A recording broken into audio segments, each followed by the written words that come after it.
ពីនាងនៅឆ្ងាយពីគ្នាតែវេលាជានាងកំណត់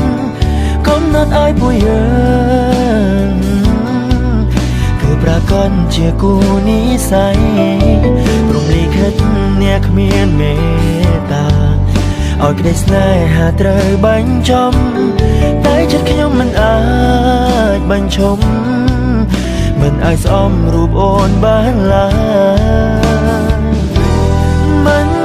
ទាន់ដល់ពេលវេលា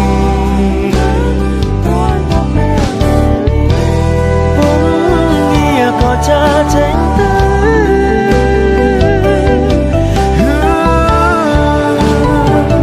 សម្បត្តិនិស្ស័យ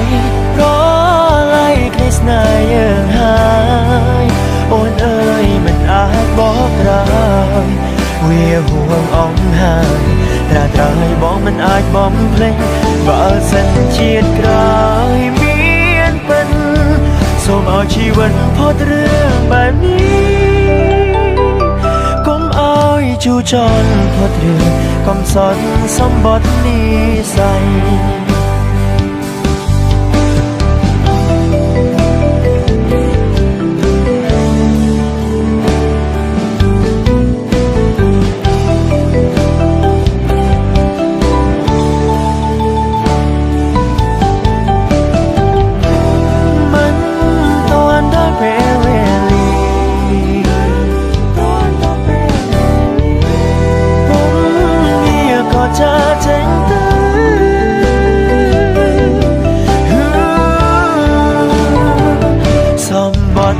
ស្ស័យ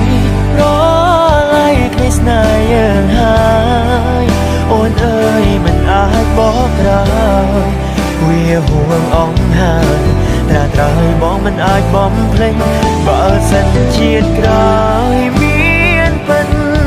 សូមឲ្យជីវិតផុតរឿងបែបនេះកុំឲ្យជូចរផុតរឿងកំសត់សម្បត្តិនិស្ស័យនិ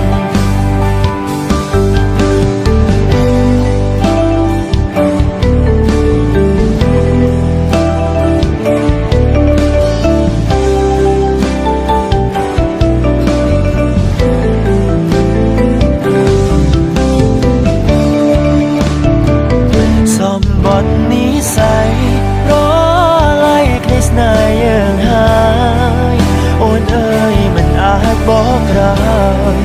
វាហួងអងហើយត្រាត្រៃបងមិនអាចបំភ្លេច